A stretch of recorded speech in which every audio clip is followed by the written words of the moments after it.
Dia masa dulu dia perah susu masam, dibubuh dalam pasu, dia panggil dadih. Lepas tu sekarang ni dia panggil susu masam. Orang KL panggil yogurt dalam buluh. Dia masin, dia pedas, dia lacakkan liur orang tua-tua. Zaman 80-an dulu, kayu getah ni tak ada nilai. Jadi diorang lebih pada buat kayu api. Jenis-jenis kayu yang kita pakai di sini, kayu getah nombor 1 lah. Dia kualiti dia lebih baik pada kayu yang lain. Sebatang pokok tu semua kita gunakanlah.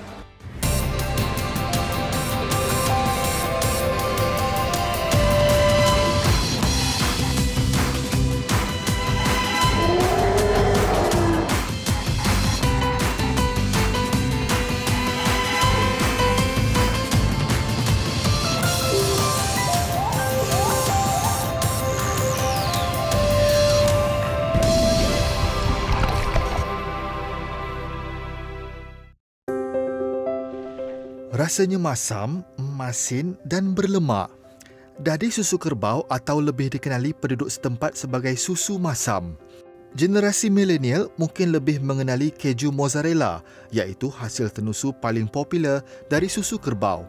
Akan tetapi, siapa sangka penduduk di pedalaman negeri Terengganu lebih awal menghasilkan sumber probiotik mereka sendiri sejak sekian lama. Suatu ketika dahulu, menu unik ini begitu popular di Kuala Berang, Hulu Terengganu. Namun kini, semakin sukar diperolehi.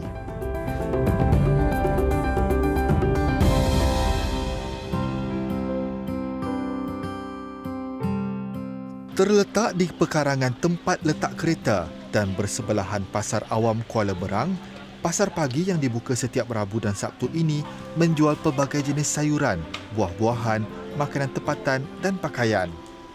Antara menjadi tumpuan di sini adalah susu kerbau atau dalam dialek tempatan, susu Kubah. Rosmani Mustafa, antara penjual susu masam di sini. Telah berniaga di pasar pagi ini lebih 33 tahun, dia menjual sayuran kampung yang ditanamnya sendiri bagi menampung kehidupannya sekeluarga. Makcik jual susu masam daripada tahun 2015 lagi. Lepas tu berhenti, tak ada barang. Lepas tu sekarang ni ada balik, makcik jual pula lah. Panjang ni, 1, 2, 3, 4. Bergegur. Mana? Pergi. Ambil makan. Tak rasa apa-apa pun. Rasa susu. Macam yogurt? Tahu pun. Rasa. Sejak kisah yogurt buluh menjadi tular, ada yang sanggup turun ke sini dari Kuala Lumpur semata-mata untuk mendapatkan yogurt kampung ini kerana khasiatnya dikatakan membantu mengurangkan tekanan darah tinggi. Sejak keluar kat TikTok tu, ramailah orang pergi beli. Dekat Makcik Kuala Berang. Kat rumah pun ada orang mari beli. Menggalakkanlah. Kalau orang tak tahu, dia nak kenal, nak tahu susu masam daripada makan macam mana, memang dia beli.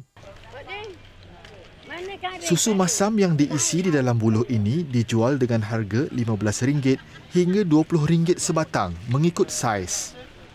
Agak sukar untuk mendapatkan produk tenusu ini kerana pada masa ini hanya tinggal 2 orang sahaja yang masih mengusahakan pembuatan susu masam secara tradisional ini.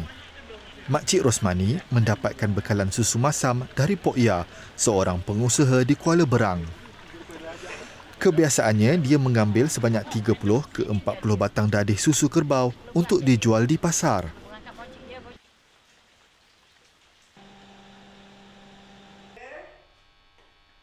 Berasal dari kampung Kuala Po, sebuah kampung yang terletak di Kuala Berang, Fatimah Said antara yang pernah menjual yogurt kampung ini. Lebih mesra disapa Makcik Timah, beliau juga berniaga di pasar pagi. Kali terakhir dia menjualnya adalah pada 2018 dengan hanya RM5 sebatang. Selepas pulang dari Mekah pada 2019, ada peniaga lain yang mengambil alih untuk menjual susu masam ini. Asal dulu Cik Abang Noh dia buat susu masam, buat pok mentua makcik lah. Nama dia Ngoh Kasim. Dia buat susu, dia berah susu, kubah. Dia kubah ramai, berpuluh-puluh ekor kubah dia. Dia masa dulu dia perah susu masam, dibubuh dalam pasu, dia panggil dadih. Dia panggil dadih, dia tak panggil susu masam. Lepas tu sekarang ni dia panggil susu masam. Orang KL panggil yogurt dalam buluh. Orang kampung panggil susu masam. Nak potong buluh, buat macam ni, belah. Kita pun tuang gitu. Biar dia turun. Okey, macam tu. Okey, macam tu. Oh, molek susu ni. Dekat Kuala Berang saja. Orang Kuala Peng, dia mari atau ke Mokcik Kuala Berang. Orang Kampung Buluh, dia atau ke Mokcik Kuala Berang. Dekat Kuala Berang je ada benda ni. Dekat lain tak ada. Ambil, letak kat sini, makan dengan budu. Kau? Kau gini, kenyek-kenyek gitu dengan budu. Cicak-cicak kita ambil lah. Okey. Letak dekat nasi. Lepas tu makan. Okey. Mokcik suka makan gini. Bismillahirrahmanirrahim. Memang sedap. Memang Mokcik suka makan susu masam. Sebab orang kata buat ubat. Mokcik tu boleh rayak ubat. Mokcik suka makan. Kuali masuk. Jadi minyak sapi lalu. Dia susu makan, dia orang belah. Makan dengan gula pun makan. Makan dengan garam lada pun makan. Makan dengan budu pun makan. Susu tu, susu kubah tu. Dia orang dulu-dulu masak. Biar masak bubur gula. Bubur garam. Dia tak nak puluk, dia makan dengan puluk. Dia makan dengan puluk. Dia buat macam satang lah. Dia masuk susu, dia tak buat apa, dia bergaram, dia bergula, kalau dia nak bergula, dia makan dengan nasi puluk. Dia tak nak puluk, zaman dulu-dulu. Ada bakat kepala dia sini, dekat dia ni. Kepala dia. Lemak, cuba awak makan dekat mulut, sedap. Minyak sapi tu, bila macam Tok Mpok Mentua Mokcik buat dadeh, kita ambil kepala dia di atas tu. Kita ambil kepala dia, kita kawat kepala dia, kita masak dalam kuali, dia pecah minyak, kita tabuk minyak dia bolang. Bekas kecil-kecil, hak Tupperware orang bisi benda-benda tu kan. RM30 se. Mokcik ni tak suka pedas nak. Bismillahirrahmanirrahim. Dia masin, dia pedas, dia lacakkan liur orang tua-tua. Dia sedaplah makan.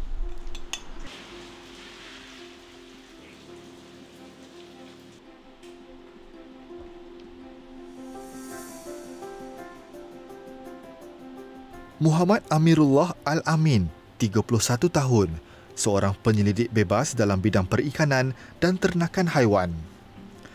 Berpengalaman lebih 5 tahun dalam bidang berkaitan, menurut Amir, susu kerbau mempunyai tekstur yang lebih kental berbanding susu lembu dan kambing. Ini kerana susu kerbau mempunyai kandungan lemak, laktos dan protein yang tinggi berbanding susu lembu dan kambing. Terdapat perbezaan rasa kerana diet pemakanan, fisiologi dan metabolisme. Oleh itu, susu yang dihasilkan juga berbeza dan mempengaruhi rasa susu yang dihasilkan. Bakteria baik yang ada yang digunakan sewaktu proses fermentasi tadi akan menukarkan laktos kepada lactic acid, dan lactic acid tadi akan menyebabkan protein yang ada dalam susu kerbau tadi akan bergumpal dan menjadi kental. Jadi itu antara salah satu sebabnya kenapa susu kerbau ni lebih sesuai dan lebih baiklah untuk dijadikan susu masam berbanding susu lembu dan kambing. Nak ambil kena dia nak pun habis dah. 20 kalau boleh 30, 20 dia nak. 30 dia nak. Dah cukup susu. Pasal tu Pak Ya dak jual dah susu cair lah ni. Banyak orang nak pos susu cair. Pak Ya dak jual dah gitu.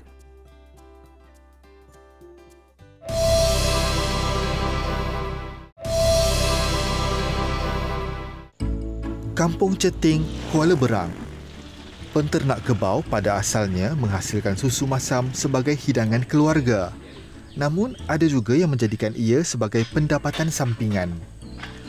Tidak diketahui bagaimana resipi ini bermula jauh di hulu Terengganu, memandangkan yogurt bukanlah sajian lazim tempatan. Zakaria Idris antara yang masih mengusahakan penghasilan susu masam secara tradisional. Sejak hampir 30 tahun lalu, penternak kerbau ini giat memenuhi permintaan dalam kalangan peminat hidangan tradisi ini. Tu dah tahu lah dulu, zaman dulu buat gitu tak ada kan jual-jual ni, tak ada. Makan sendiri lepas tu jual susu segar gitu ke. Masa yang sesuai bagi mengambil susu untuk dijadikan dadih adalah 3 bulan selepas kerbau betina melahirkan anak. Susu yang diambil dalam masa 1 ke 2 bulan tidak sesuai kerana ia cair dan tidak akan membeku. Susu kita anak dulu mengisak, suruh turun susu. Dari anak diisak dia dah turun. Menurut Pok Ya, susu yang diperam pernah tidak menjadi yogurt. Ini kerana kualiti susu bergantung kepada makanan yang diberikan kepada haiwan itu. Makanan utama bagi kerbau adalah rumput. Namun, jika tiada, kerbau memakan herba, buah, kulit kayu, tanaman dan pokok renek. Bagi kerbau yang hanya makan rumput, susu yang dihasilkan lebih berkualiti dan sesuai dijadikan susu masam. Jika makanan yang diberi bercampur-campur, susu yang dihasilkan lebih cair. Sekat-sekat dalam dekat-dekat 2 kilo lah. 2 butir Pok Ya ambil tu, bukan ambil 4. Dia kopek 4. Pok Ya ambil 2 butir. 2 butir lagi tinggal kandang.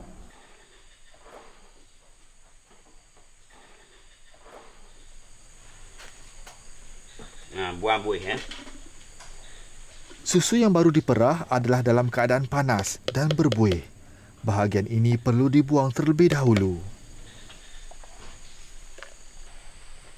Habis buih Nak ambil kena dia nak pun habis dah. 20 kalau boleh 20 dia nak. 30 dia nak. Dah cukup susu. Pasal tu Pok Ya dak jual dah susu cair lah ni. Banyak orang nak tepos susu cair. Pok Ya dak jual dah.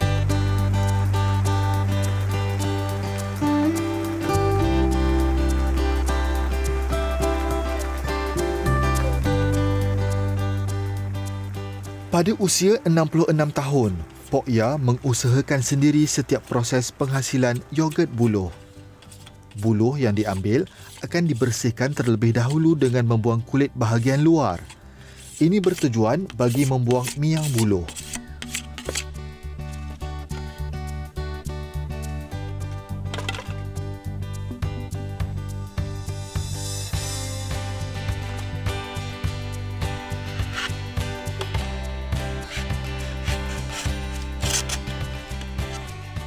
Buluh kemudian akan dipotong mengikut ukuran yang sesuai.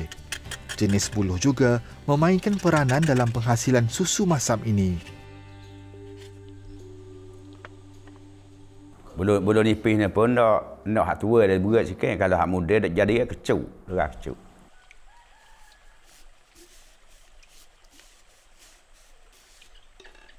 Bahagian dalam akan diberus bagi membuang habuk dan kemudian dibilas dengan air berulang kali bagi memastikan kebersihannya.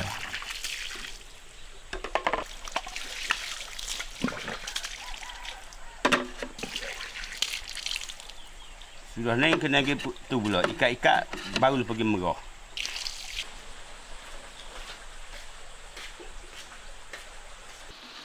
Buluh yang telah dibersihkan tadi akan diikat terlebih dahulu dan dikeringkan. Buluh perlu benar-benar kering sebelum dimasukkan susu. Proses ini perlu dilakukan dengan teliti bagi menjamin kualiti susu masam yang bakal dihasilkan.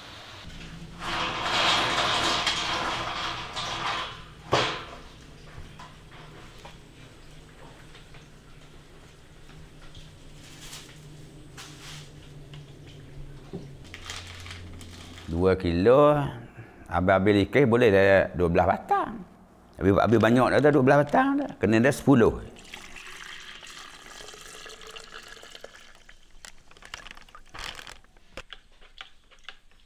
Sebelum dituang ke dalam buluh, susu segar tadi perlu dikacau agar tidak mendap. Berbeza dengan yogurt yang dihasilkan secara komersial, tiada sebarang bahan penstabil atau kultur tambahan dimasukkan ke dalam susu kerbau segar ini. Bubuh dalam buluh lah. Kita buat tarik macam hari ni. Esok lusa boleh makan dah sekali je. Dah, kalau dah beku tak apa dah bubuh dah peti. Kalau dah beku lagi lusa bubuh.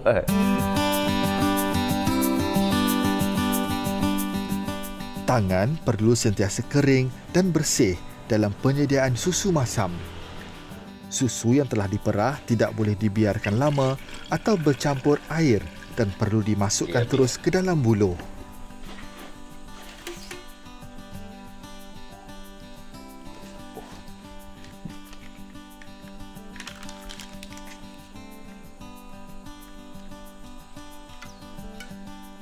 Susu yang telah dimasukkan ke dalam buluh tadi perlu ditutup dengan plastik dan diikat kemas bagi mengelakkan berdasing dari masuk ke dalam.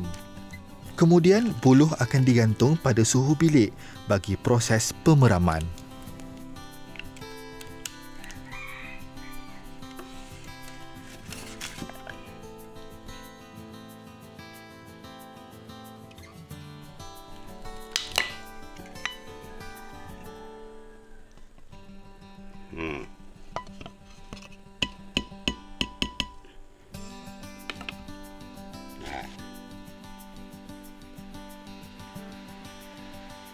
Susu masam mengandungi mineral, kalsium, magnesium dan fosforus.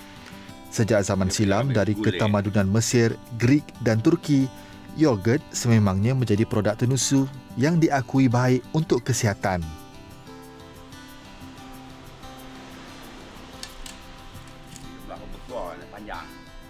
Susu masam ni juga merupakan sumber protein yang baik bagi individu yang ingin mengurangkan berat badan, kerana kandungan ini adalah lebih rendah lah berbanding dengan protein daripada sumber-sumber lain. Dan selain daripada itu, yang paling utama adalah susu masam ni mempunyai kandungan bakteria baik ataupun probiotik yang tinggi lah, dan dia adalah baik untuk sistem pencernaan kita. Jadi apabila sistem pencernaan kita sihat, badan kita pun akan sihat lah. Selain daripada itu, probiotik ini juga boleh membantu menguatkan sistem imunisasi lah, dan menguatkan badan kita untuk melawan penyakit lah. Pok Ya menjual kira-kira 4 atau 5 kilogram susu masam kepada peniaga sekitar Kuala Berang. Kebiasaannya, susu masam buatan Pok Ya akan ditempah lebih awal kerana sambutan yang menggalakkan dari peminatnya yang tersendiri. Ada juga orang mari rumah pun minta turut 2 batang. Kalau 2 batang, 3 batang dia Pok Ya jual rumah. Kalau nak menarak 10 batang, 12 batang tak jual dah rumah. Pasal kita janji 2 orang pasar dah tak boleh ya. Kalau ndak lagi boleh kena, kalau ndak banyak kita kata. 12 Pok Ya. 12. Zaman silih berganti, menyaksikan menu tradisi ini semakin dipinggirkan. Pengeluarannya yang terhad pada masa ini membuatkan tidak ramai generasi masa kini yang dapat merasai keenakannya. Tidak mustahil juadah sebegini akan pupus di telan zaman jika tiada usaha mengangkat produk ini untuk diperkenalkan dengan lebih meluas. Pok Ya mungkin menjadi generasi terakhir yogurt buluh Kuala Berang. Ini getah ada dia punya return. Kita tanam tahun ini, 6 tahun lagi kita boleh menoreh. Kalau lain spesies, dia mesti mau tunggu. Lama itu. Zaman 80-an dulu, kayu getah ni tak ada nilai. Jadi diorang lebih pada buat kayu api. Tapi apabila kayu getah ni dibelah, jadikan papan dan ditreatment. Lepas tu ketahanan dia dah lama dan boleh jadikan perabot.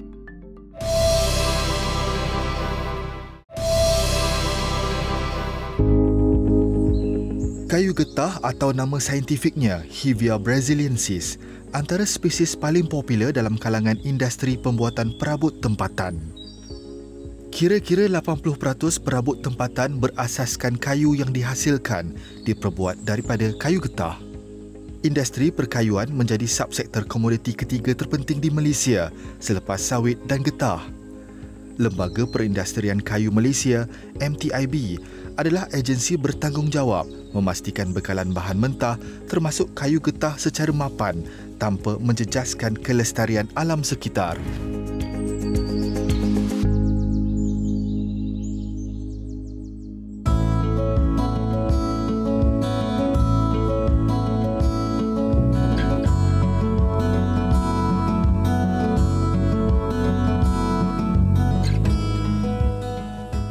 Suladi Sumpin, anak jati Keningau, seorang penoreh di sebuah ladang getah jauh di tengah hutan.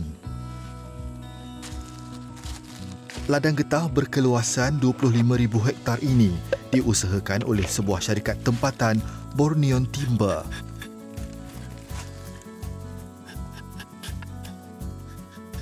Penoreh-penoreh di sini biasanya selalu menoreh jam awal lah, sehingga selesai toreh lah semua pokok tu. Tapi kalau macam mau lebih lagi kan boleh buat kerja lebih lah pasal sebab ni penuri ni kami ni diberi 3 lot. Siap 1 lot ada 400-500 pokok begitu ikut keadaan kawasan. Jadi kami turi ni dalam ikut pusingan lah 3 kali turi lah. Tapi kalau suasana bagus boleh buat lebih lah daripada lot yang diwajibkan lah, macam 1 lot begitu. Syarikat Borneon Timber diberi mandat oleh Kerajaan Negeri Sabah untuk mengurus hutan asli dan memantau konservasi hutan simpan. Bagi Ketua Pegawai Operasi Yo Hok Hian, dana yang diperolehi daripada anak syarikat MTIB dalam pembangunan ladang hutan bertujuan menjamin ketersediaan bekalan kayu getah negara secara mampan sekaligus memastikan kelestarian hutan simpan. Macam kita beli getah ini getah ada dia punya return. Kita tanam tahun ini, 6 tahun lagi kita boleh menoreh. Kalau lain spesies, dia mesti mau tunggu. Lama itu, dia punya gestation period. So, kita pilih ini getah untuk boleh ada jadi hasil, ada future, ada boleh return untuk kita punya investment untuk ini sustainable forest. So, ini boleh jadi forest dan boleh multi-usage of a species. Ulu Sungai Million Forest Reserve. Ini yang suitable planting rubber. Tengok nampak sini semua pun sesuai, tanah sesuai. Kita punya growth semua, dia punya hasil pun ada. Lokasi ladang getah ini terletak hampir 2 jam dari Bandar Keningau, merentasi laluan lasak selama 45 minit dari jalan utama untuk tiba ke hutan simpan Ulu Sungai Million. Sungguh pun begitu, pihak pengurusan memastikan hubungan dan keperluan pekerjanya disempurnakan. Memang dia telah menyediakan satu peluang pekerjaan malah bagi yang tiada pekerjaan. Jadi memang kami rasa macam bersyukur juga lah kerana memberi peluang pekerjaan kepada penduduk setempat dan juga yang datang pergi cari kerja di sini. Walaupun jauh dari tempat asal lah kan. Tapi macam kami rasa tidak terasa macam jauh lah begitu. Banyaklah, banyak kemudahan juga. Tempat suasana pun okey juga lah.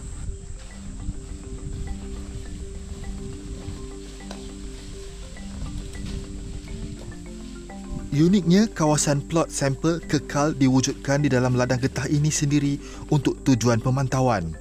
Ia berfungsi mengumpul data berkaitan pertumbuhan pokok getah serta potensinya dalam pengeluaran hasil.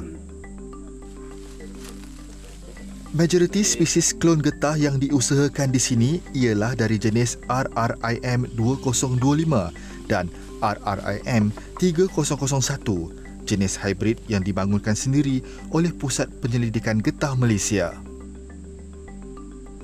Kita boleh menoreh 25 tahun. After 30 years, kita boleh potong itu kayu untuk industri. So, kita punya furniture industry di Malaysia sudah mature. Dia punya industri sudah build supply in the market. Sebab semua kita pun tengok kita punya raw material mesti mau import dari Thailand, dari Indonesia. So, kita boleh menanam di Sabah sini untuk kita punya raw material. So, by year 2030, kita boleh buat jadi industri untuk MDF ke, particle board ke, semua pun boleh supply. So, semua pokok pun boleh jadi raw material. So, inilah kita pilih getah untuk kita punya sustainable forest punya spesies.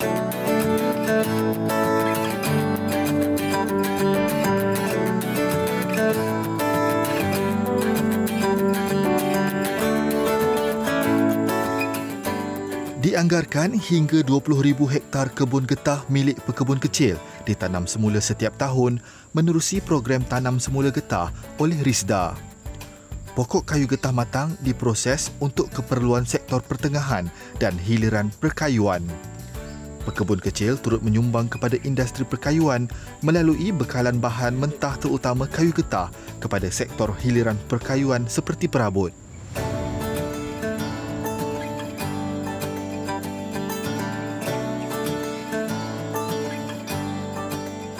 Kebun getah Nyalas, Selandar, Jasin Melaka. Pengusaha kayu getah Datuk Azharin Nizam Muhyiddin sudah 20 tahun berurusan dengan pekebun kecil dalam penebangan pokok getah bagi tujuan penanaman semula, suatu proses yang memberi manfaat kepada kedua-dua belah pihak. Pokok getah ni, kebun getah ni lebih kurang kawasannya 3 ekar lebih. Dipanggil oleh tuan kebun untuk datang ke kebun dia untuk taksirkan berapa nilai kayu getah yang kena boleh dibayar pada dia.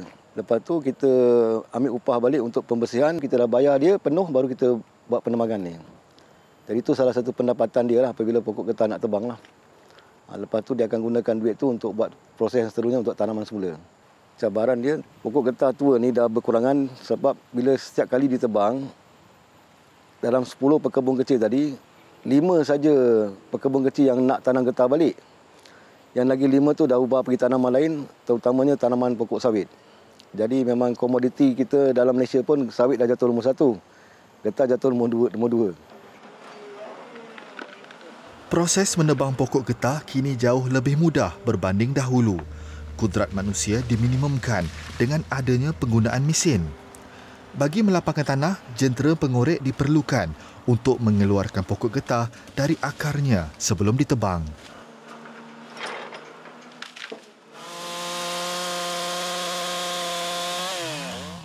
Selama 23 tahun, mata pencarian Kahar Saleh ialah dengan membelah pokok.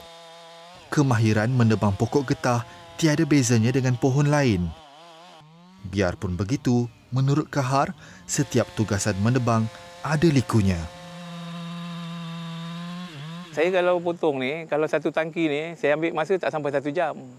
Kalau macam satu lori, kira dalam 10 tan lah. Dalam 10 tan, saya ingat 1 jam lebih siap lah. Cabaran dia biasa macam serangga-serangga lah. Macam penyengat, tabuan, tu yang masalah. Kalau macam ulau-ulau ni semua tak ada. Dia dah dengar bunyi bising-bising, dia lari. Pokok getah yang sudah ditebang kemudiannya dikumpul dan disusun secara berlonggok mengikut bentuk dan saiz demi menjaga kualiti dan jenis kayu yang akan digunakan. Kayu ni pun potong pun ada ukuran dia. Kayu untuk kayu belah ni 4 kaki, 5 kaki, 6 kaki lah. Kayu belah ni antara kilang dia belah untuk buat perabot lah ni. Kebanyakan kayu belah memang perabot. Kayu-kayu kecil ni dia buat chipboard, dia bikin hancur. Itu tak kira panjang mana, kecil mana, semua boleh jalan. Semua boleh hantar. Bekalan bahan mentah ini akan dihantar dan diproses sebagai kayu getah bergergaji, KGB atau papan serpai, bergantung kepada permintaan dari pihak kilang. Di zaman 80-an dulu, kayu getah ni tak ada nilai. Jadi diorang lebih pada buat kayu api. Tapi apabila kayu getah ni dibelah, jadikan papan dan ditreatment. Lepas tu ketahanan dia dah lama dan boleh jadikan perabot. Pasal kayu ni jenis kayu sederhana keras yang boleh digunakan sesuai untuk buat perabot. Dan harga dia memang murah. Papan getah ni berbandingkan dengan kayu-kayu tropika yang kita nak gunakan, contoh meranti ke, untuk buat perabot tu lagi mahal lah. Jenis-jenis kayu yang kita pakai di sini, kayu getah nombor 1 lah. Dia kualiti dia lebih baik pada kayu yang lain. Nombor 2, tropika wood. Itu untuk kita campur lah. Biasa kita gunakan kayu getah 80%, kayu yang lain tu 20% lah. Kayu-kayu ni diproses, semua dicampur, dijadikan papan lah. Kita gunakan sebatang pokok tu semua kita gunakan lah.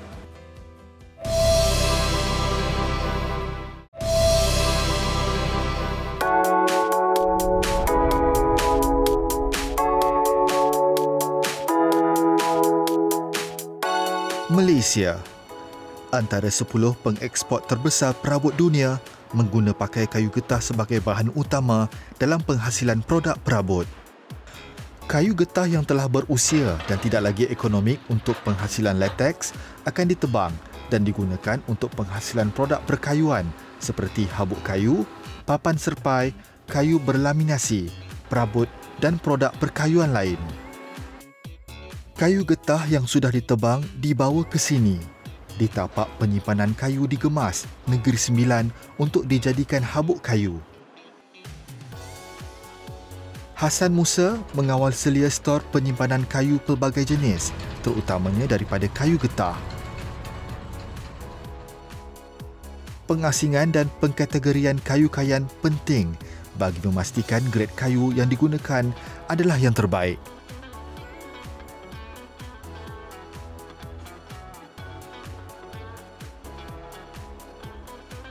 Saya menjaga kayu yang datang, cek kayu, kualiti kayu, tiada barang asing lah seperti tanah, batu, besi.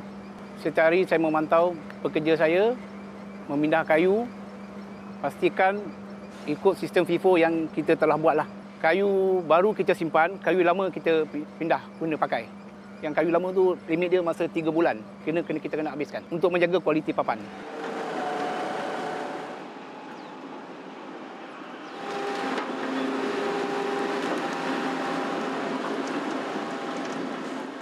Jenis kayu dengan kandungan peratusan air rendah menjadi faktor utama untuk menghasilkan habuk kayu yang berkualiti. Mengikut Hassan, penghasilan habuk kayu daripada kayu getah merupakan yang terbaik berbanding jenis kayu lain.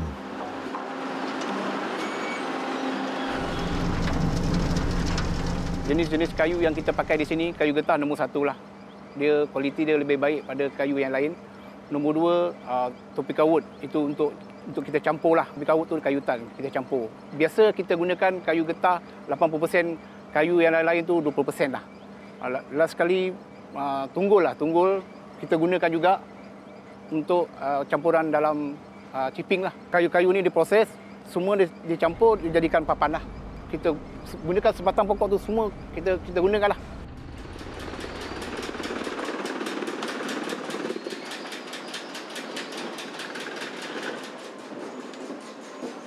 Kayu kayan yang dikumpulkan daripada pelbagai jenis kayu, terutamanya kayu getah, akan dihancurkan secara berperingkat mengikut kategori. Bahan mentah kayu seperti kulit kayu yang mempunyai kelembapan dan nutrien tinggi diasingkan dan dikisar menjadi habuk kayu untuk industri penanaman cendawan.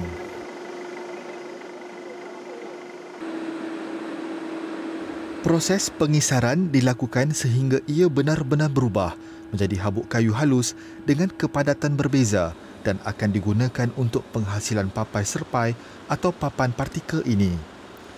Papan serpai dibentuk daripada gentian kayu getah halus yang melalui proses pemampatan bertekanan tinggi.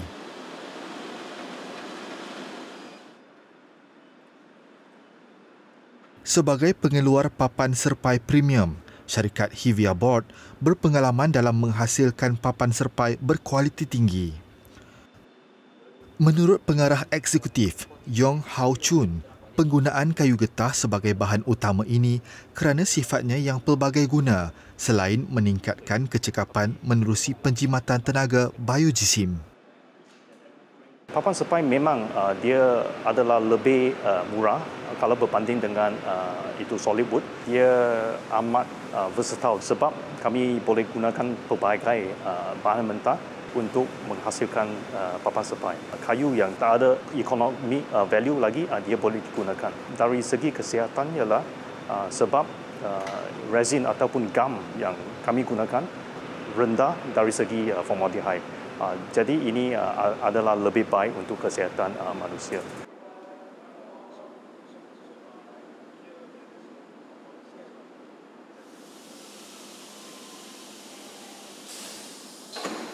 Penghasilan papan serpai yang bermutu dan ditambah baik dengan adaptasi teknologi terkini menjadikan penggunaan produk papan serpai ke tahap optimum. Kami ada pelbagai mesin untuk memastikan kualiti boleh dicapai. Kami ada banyak R&D juga untuk memastikan kami boleh menghasilkan produk yang lebih rendah dari segi formaldehyde dan juga kekuatan papan adalah lebih tinggi. Sebab macam Jepun dan negara China, mereka punya keperluan memang ada tinggi sangat.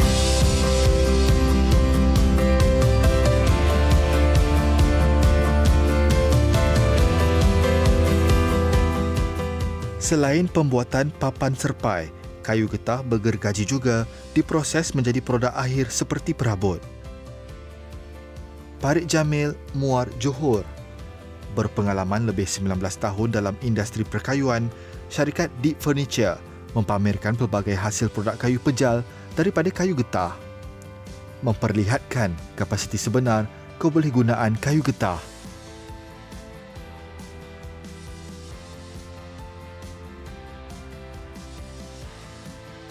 Cetusan idea memproduksikan perabot serbaguna berasaskan kayu getah ini diilhamkan oleh Candice Lim. Sebagai seorang pereka dalaman, dia mahu menyuntik ciri minimalis kepada penggemar perabot kayu. Saya ingat kalau satu hari kan saya ada kebolehan, saya mesti buat satu konsep, satu collection untuk semua orang senang. Semua orang boleh jadi ID. Dia boleh sendiri DIY, dia boleh sendiri buat CIY. CIY mean create yourself. Dan dia boleh create their own idea. Kita punya perabot sudah really to use, sudah painted.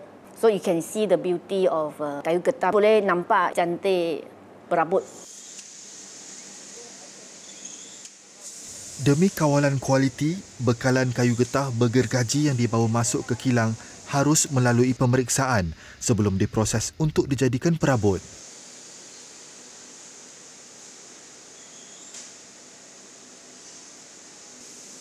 Menggalas tugasan ini ialah pengurus kilang, Sam Lim, yang sedia mahir dalam memastikan kualiti kayu yang dibawa masuk menepati standard piawaian produk mereka. Kita ada QC, kasih tengok dia punya kualiti dulu. Okey, kalau pas, kita pergi next step, potong. Kita sudah pilih kan, sudah asingkan yang good punya kita pakai, yang betul-betul buruk punya, rosak punya, kita akan hantar recycle. Pergi buat chipboard atau yang ada sikit-sikit yang balance, kita boleh buat kana-kana punya permainan.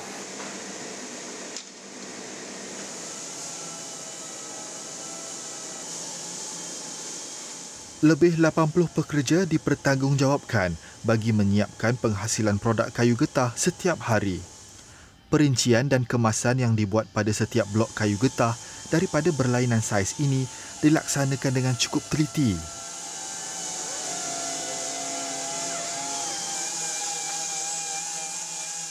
Kayu getah bahan mentah senang dapat dari Southeast Asia. Kedua, kayu getah kita consider eco-friendly wood. Getah boleh mengeluarkan susu getah dan kita potong kayu untuk rubber wood furniture. Kita berasa kayu getah value for money.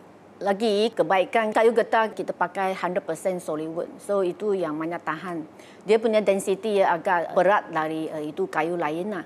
Kalau kita pakai 100% rubber wood, so itu perabot kan boleh tahan I think more than 10 years pun tak ada masalah.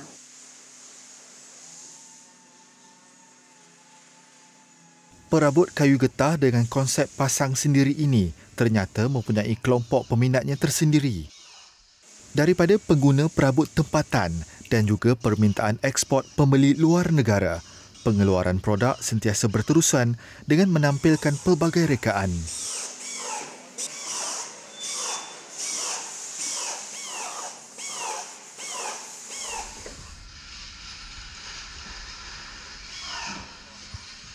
Produk-produk di sini 450 design. Kita mesti mau buat good punya kualiti sebab ini brand Malaysia. Kita mesti mau jaga ekspor. So itu kualiti perabot itu terjaga. Dekat Malaysia kita ada banyak kayu getah. So kita dapat material banyak senang.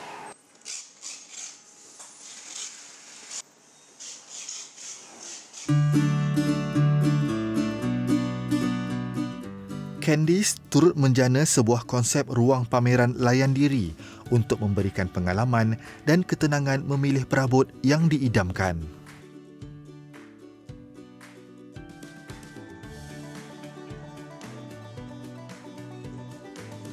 Kualiti dan reka bentuk perabot dari kayu getah setanding produk import.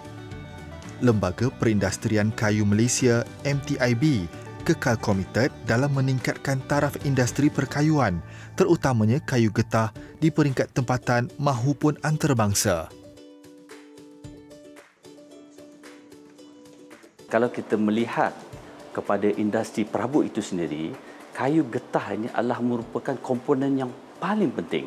Lebih 80% perabot yang dibuat ataupun diekspor ke luar negara datangnya daripada kayu getah ini sendiri. Inisiatif-inisiatif yang kita laksanakan di peringkat kementerian selaku kementerian yang mengawal selia industri perkayuan ini, kita ada program ladang hutan misalnya, yang mana kebanyakannya adalah lebih daripada 60% adalah penanaman pokok getah. Untuk apa? Untuk kita mendapatkan bekalan bahan mentah bagi industri perabot dalam negara. Kita juga mensasarkan supaya berlakunya tanam semula getah ini. Hasrat kita adalah untuk mencapai 25,000 hektar untuk ditanam semula pokok-pokok getah yang telah ditebang. Itu kita akan gunakan supaya sinergi antara getah dan juga perabot ini. Kita menggalakkan kumpulan-kumpulan koperasi ini seperti contoh koperasi pekebun kecil, pokok-pokok getah tadi yang telah ditebang untuk diagihkan kepada kilang-kilang yang memerlukan bahan mentah bagi tujuan industri perabot negara. So itu antara langkah sinergi yang dibuat berdasarkan permintaan industri perabot dan juga kaitan dengan pokok getah ini. Hala tuju industri perkayuan Malaysia memperlihatkan sumbangan ekonomi yang tinggi, terutamanya kayu getah. Produk kayu getah mampu dimanfaatkan oleh segenap peringkat, dari pekebun kecil, peladang, industri pemprosesan produk perkayuan sehinggalah ke pengguna perabot kayu. Sifat kayu getah yang mesra alam, lestari dan boleh dikitar semula menyumbang kepada ekonomi kitaran yang kekal menjangkau generasi. Dalam industri perabot, kayu getah mempunyai potensi besar menjadi komoditi penting negara dalam sektor perkayuan. Kayu getah, sumber alam, 1000 manfaat.